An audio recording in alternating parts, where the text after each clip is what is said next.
Speaker. Member for Joondalup. Thank you, Madam Deputy Speaker. Look, tonight I would just like to add my contribution, if I may, to the conversation around the 2014 state budget. In doing so, I'd like to start off momentarily and just have a look at what this budget does for the good people in the electorate of Joondalup and I suppose the northern suburbs more broadly. From there, I'd like to maybe just extrapolate the discussion a little bit broader and look at the budget at a state level, at a bit of a higher level. And in doing that, can I just acknowledge, obviously, a lot of my parliamentary colleagues who've already had the opportunity to contribute to the discussion have individually provided a fair bit of detail around particular elements of the budget, for which I'm very grateful. And I think also a lot of the specifics of the budget in regard to some of the key announcements have also been fairly well canvassed in the media. So I'm hoping that maybe tonight my discussion, certainly at a state level, is going to go a little bit deeper in regard to some of the areas that may not have been covered thus far, which I believe is very important for the people of Western Australia to be made aware of. And finally, time permitting, I'll just sort of finish off with some general observations, as I like to do, call them the musings of a humble backbencher from the lofty back row. So we'll see if I get a chance to, add my little equivalent of a live blog in regard to some of the things that I've seen. Now, starting off, as indicated, with Joondalup and the northern suburbs. There's not a whole lot actually I want to cover insofar that things are going reasonably well in Joondalup in regard to the major commitments that the Liberal National Government took to the 2013 state election. And in fact, those commitments were already funded and already made the first appearance in the budget last year. So this year really just sees a continuation of them, but I will touch on them just to keep them on the radar of my own constituents and also those other people that are taking an interest in Joondalup and the northern suburbs. Starting off with the HBF Arena, also formerly known as Arena Joondalup. I'll still have to kind of get used to that new name, but nonetheless, there we go, it's the HBF Arena now. The funding for the major upgrade of that arena was announced last year. That funding continues. For those that aren't aware, it's $20 million that has been put towards the HBF Arena redevelopment. It is a key sporting hub for the northern suburbs, and that money is going to see a new home for the Wanneroo Wolves Basketball Association developed there, a significant expansion for the rugby club that's there, the Netball Association, and also new club facilities for the West Perth Football Club. All those clubs are naturally very grateful for that, and that is something that I'm very much looking forward to. It's already an outstanding venue now, and it's going to be even more so when that project is finished. The Edgewater multi-storey car park is progressing towards the 2015 build, and at this stage we're looking at a 2016 completion. That was a really important commitment for me to take to the election, and I'm actually obviously delighted to see that progress. Can I just say on behalf of my electorate, it is sorely needed. I've mentioned in this place previously, by very early in the morning, by 7:30 in the morning, that car park is already very full. Edgewater train station is a very popular train station. It attracts traffic from a very wide catchment area. That multi-storey car park, when completed, will see an additional 579 car bays added for a grand total of 1,450. So I thank the Minister for Transport for their continued support with that project and look forward to seeing that get underway. Thank you. The Joondalup Health Campus. Now, members would have maybe recently heard the announcement of the impending development of the Telethon Kids Ward or Children's Ward, a fantastic brand new 37-bed paediatric ward. $15 million, co-funded by the state government, Telethon and Ramsay Healthcare.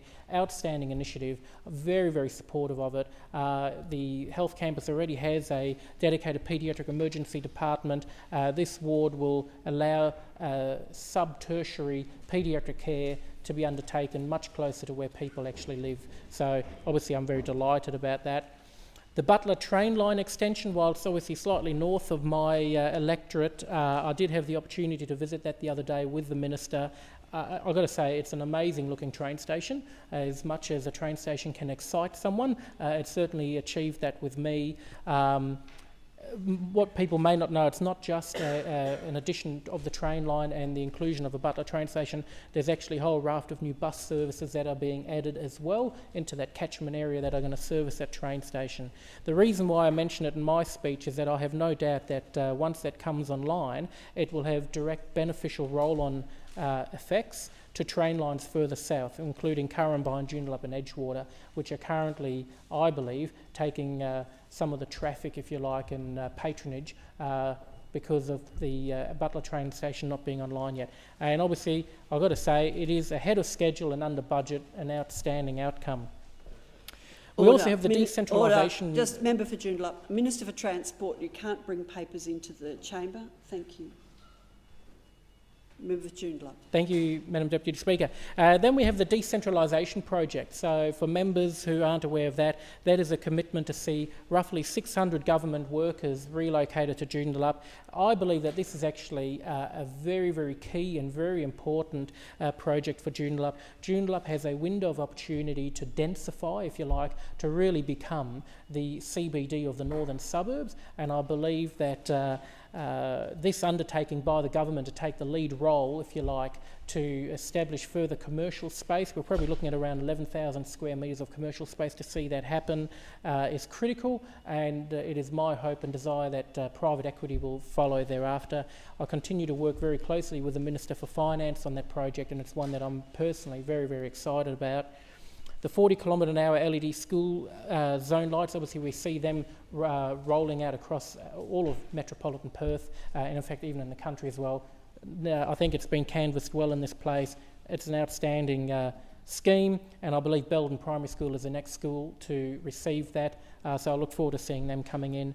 And the Mitchell Freeway widening, which was of particular importance to the electorate of Joondalup, and might I say I do benefit from that when we finish on a Thursday at 5 o'clock, so those extra lanes going up to Joondalup has been appreciated by the local member. So thank you very much, and I'm sure not just me. Now, let me just zoom out a bit now, if I may, and have a look at some of the state considerations for the budget. And the budget was entitled, and I believe quite rightly so, to be the right budget for its time. Within it, and I'm just going to cover off on some of the headline items without going into too much detail. Like I said, I believe they've been well canvassed within the media, and certainly many of my colleagues have gone into more detail. But it is a budget that continues investment in critical infrastructure. In fact, $23 billion over the next 4 years, which is critical as our state continues to grow. Now, we have heard that our population growth has or is likely to slow down a little bit. We're anticipating approximately that our population will grow by about 1,000 people a week, which is still a lot. Yeah, it's 52,000 people a year, 1,000 additional people who will need education and health services, law and order services. And last year, our population grew by 85,000. So I think it's important for members and the public to keep that in context when they wonder, you know, why is it that we have to spend so much money in expanding these services? Well, that's why. As someone that has come from the small business sector prior to entering Parliament, I'm always delighted to see any initiative within the budget that helps out small business. So I'm delighted to see that the payroll tax threshold will increase by $50,000 from $750,000 to $800,000 on the 1st of July 2014, and again on the 1st of July 2016 it's going from $800,000 to $850,000. So I dare say that will be very welcomed by the small business sector.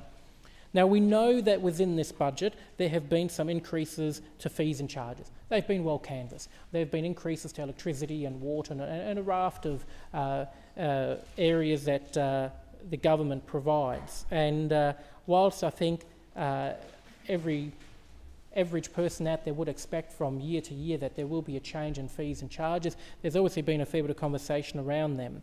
Whilst I'm not going to go into detail into each and every single one, I do believe that it helps to keep these in context of how Western Australia actually compares to other states and territories, and I note that the member of Churchlands did a great job in highlighting this as well. Now, our Treasury measures what they call a household basket of government goods. It's, if you like, it's a collection of services that the government provides, which the Treasury believes is a broad cross-section of what the average consumer is likely to have need for during a year. And they have a look at what those sort of services will cost, and then obviously they will have a look at what impact any rate increases will have on that basket of goods.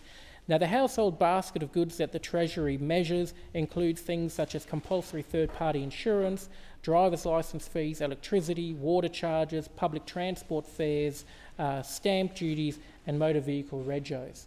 Now, in light of that, members might be very interested to know that Western Australia actually rates as the second lowest in the nation, second only, I might add, to Tasmania.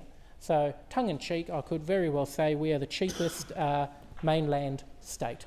But no, we won't forget Tasmania. We're second to Tasmania.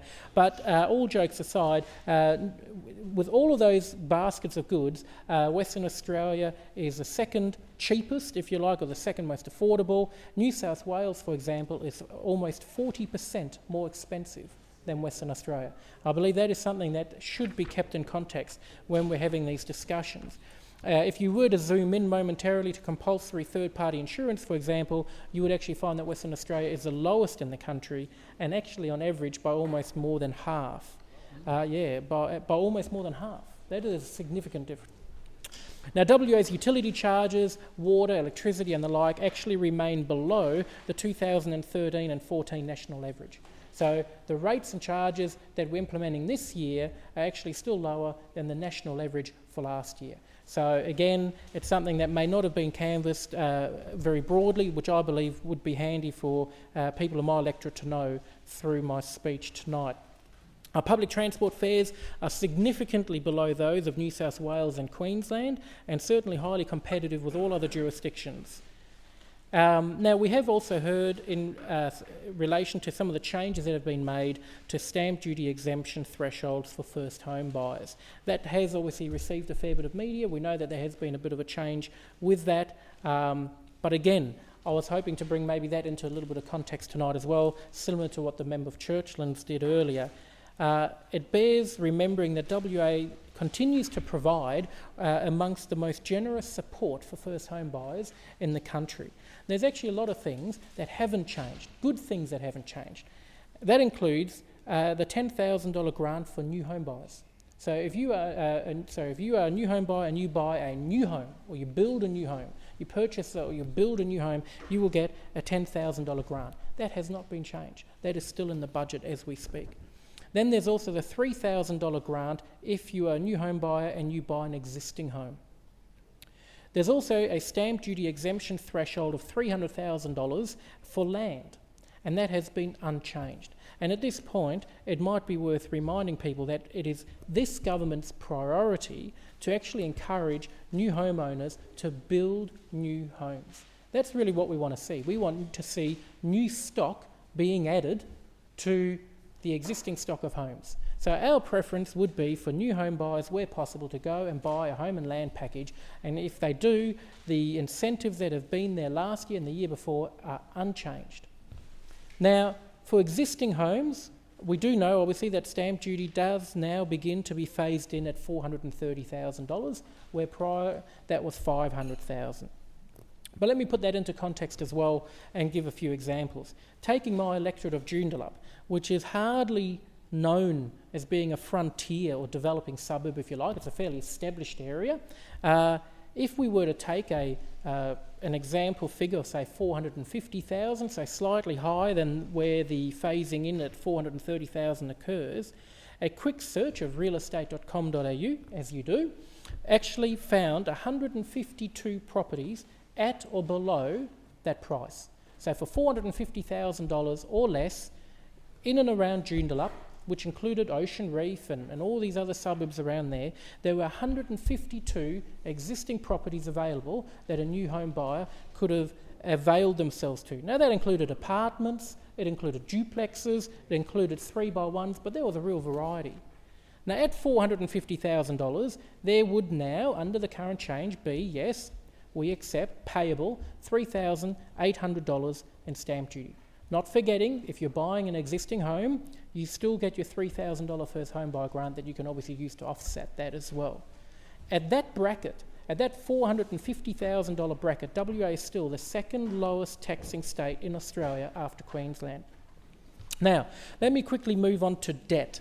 Now, the government views and position on our level of debt has already been well canvassed, and we know that this government has a strategic plan to address it. However, even here, when we're talking about government debt, I believe it helps to keep things in context.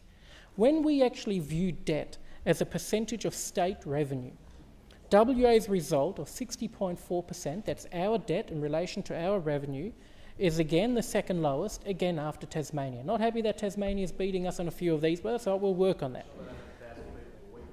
I believe you probably are right, member for Forestfield. But 60.4% is the second lowest in the nation. If you compare that to New South Wales debt to revenue ratio is 74.7%. That's almost 15% higher than ours. Yet interestingly enough, New South Wales continues to retain their AAA credit rating. Now, why is that, you might ask? You see, despite the howls that we've heard from the members opposite to the contrary, debt in isolation is not the sole reason WA has lost its AAA credit rating. There's a very important additional component, and that component is called volatility. That's what made the real difference. New South Wales might have higher debt, but its sources of revenue are much more dependable than those in WA. We simply do not have the luxury here of a highly dependable revenue source. You see, Western Australia has the challenges of a growing and expanding state, but with a growing reliance on a highly volatile revenue source, and that is royalties. As it stands, over 20% of our revenues from royalties, highly susceptible to the vagaries of the Australian exchange rate, the Aussie dollar exchange rate, and the movement of the price in iron ore, factors which we know are well beyond our control. To give you an example, for every $1 change in the price of iron ore per tonne, we'll see a plus or minus impact on our budget of $49 million. For every 1 cent change in the Australian US dollar exchange rate is a plus or minus $80 million impact. May I seek an extension, please, Madam Deputy Speaker? Granted. Thank you. Now, this is bad enough, but there's one very critical exasperating factor in addition to all of that. And at this point, might I say, enter stage right, the GST. The GST. Well, yeah, well, exit. That's probably, it's not entering at the moment, it's exiting the state. But the GST, in its current state of distribution, I suppose this is a key. I'm not actually having a crack at the GST as a tax, but I think it's important that we have a bit of a discussion around the distribution of the GST. And in its current state, the distribution of the GST by the Commonwealth Grants Commission does a great injustice to WA. As Western Australian parliamentarians, we must never ever grow tired of raising this issue and raising it loud. To our detriment, we sometimes gloss over the GST issue and relegating it to an all but expected soundbite, and we should not let that happen. And I'll tell you why. Let me take you on a short journey deeper into the GST and how it impacts our state. Right from the outset, before I go any further, let me firstly address the most common rebuttal. As soon as you start talking about GST in any kind of detail, what we tend to hear is, well, why do you even bother talking about it? The Commonwealth can't change it because both major parties at the time said that. All the states have to agree to change it, and unless they all agree in unison, nothing will happen, and surely that's not going to happen, so you waste your time talking about it. Well, quite frankly, let's clear that matter up nice and early so that we can continue to have a bit of a deeper look at the GST. The reality is that it is the view of the Western Australian government that the Commonwealth absolutely can do something about it. And we have heard the Premier address this chamber a number of weeks ago with that exact assertion. The view of the government is that Section 8.2 of the Federal Financial Relations Act of 2009 requires only that the Commonwealth Treasurer consult with each of the states when determining the GST revenue sharing agreement, And the IGA on federal financial relations leaves the principle of horizontal fiscal equalisation undefined. Now, Liberal federal MPs for WA have for a long time been strong advocates for changes to how the GST is distributed. And Western Australia has recently seen some improvement in regard to how our iron ore fines are treated and the like. But now is not the time to back off. We must keep the pressure up, and I'll explain why that is so critical. What we're seeing is an unabated deterioration of our GST share from 2001, 2002 to 2017 and 2018. Now, as our volatile and unpredictable royalty income grows, our stable GST revenue drops drastically. The irony is that it does so in almost perfect unison. Now, members might remember that when we were having a look at the budget briefing, you would have come across a chart which showed the increase of revenue income and the sudden decrease in GST income. And the chart looked like a perfect cross, almost one for one. To give you an example, in 2001, the GST represented approximately 24% of our revenue base, and royalties represented about 6%. In 2009 and 2010, they sort of met in the middle. GST represented 15% and royalties represented 15%. That year was almost like two trains passing each other on a misty morning, the closest the two have been to each other, never to be so again, as they hurtle in opposite directions. By 2017 and 18, GST is predicted to be only 4% of our revenue base and royalties 25% of our revenue base. If you look at it like this, in 2014-15, royalty income grew by $265 million, but GST dropped by $258 million, almost dollar for dollar. Or we can look at it slightly differently again.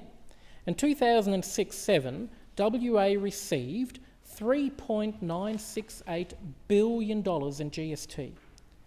And by 2017 and 18, that figure is predicted to be $799 million. Now, that $799 million figure has additional significance, and I'm going to come back to that very shortly. But first, let's have a look at that drastic drop. It's bad enough to behold this savage decline over 11 years, but it actually doesn't do it full justice if you don't take heed of the fact that we haven't accounted for inflation yet. If you take an assumption of a 3% inflation rate, which is actually Australia's current long-term average, the results again can be viewed in two ways. That $799 million in 17-18 would actually be the equivalent of $577 million in 2006 dollars. But perhaps more drastically, the $3.968 billion that we received in 2006, if adjusted for inflation, would see us get $5.492 billion in 17-18. And that is just adjusting for inflation. Don't forget that WA's decade average in expense growth from 2004 to 2014 was actually 8.7%. And I've only adjusted it for 3%. We've got a growing population and we've got growing infrastructure needs. So the Commonwealth Grants Committee, it's a great equaliser, but it's hardly fair. A growing resources industry is hardly without challenges. There's pressure on private wages, which flows onto public wages, which we've seen in previous years. We've got infrastructure requirements in remote parts of Western Australia, and growing populations have needs in education, health, law and order, and others. Part of what we saw in yesterday's federal budget is the case being made for a reduction in corporate welfare. And yet, that is exactly what the Commonwealth Grants Commission does, but we're still at a statewide level. If you have a look at page 104 from the Economic and Fiscal Outlook, it says the following. The Commonwealth Grants Commission process comprehensively redistributes any above-average fiscal capacity of a state to the other states. It can be characterised as a 100% tax on any above-average fiscal capacity. So what this actually does is act as a huge disincentive for other states and territories such as South Australia, Tasmania and the Northern Territory to make any hard but necessary decisions to reform their states. Why on earth would you risk political capital in the pursuit of reform when you know that the Commonwealth Grants Commission is there to top you up and bail you out if you underperform? It's like manna from heaven. But the real kicker, however, is this. That mentality of penalising Western Australia is actually not just limited to the Commonwealth Grants Commission and the GST. It goes further. One must only need to look at the original Gonski proposal that was put forward by federal Labor, where New South Wales was going to get $5 billion, Victoria was going to get $4 billion, Queensland was going to get $3.8 billion, and how much was WA going to get? $300 million. We were going to be penalised for having resourced our schools well and managed our budget well, and those states that hadn't, well, they were going to get rewarded with manna from heaven from the federal government.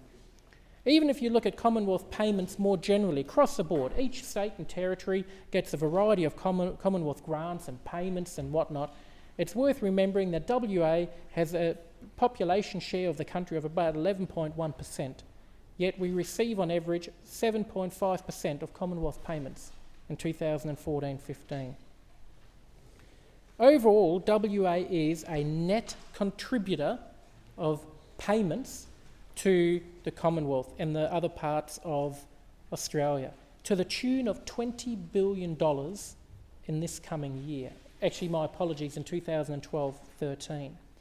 So to put that into context, if you take into account all of the taxes that we pay, all of the taxes that are generated, be it payroll tax, company tax, all the money that goes to the Commonwealth, and you subtract from that all of the money that comes back to us in the form of GST and other grants, we're still finding that $20 billion more leaves the state than what comes back. To put that into perspective, that equates to $8,237 per capita. When you compare that to the other states, in New South Wales they contribute $268 per capita. Victoria gains $46 per person, Queensland gains $1,500, South Australia gains $4,000, Tasmania gains $8,500, and the Northern Territory gains $16,000. No one else contributes as much per capita as Western Australia.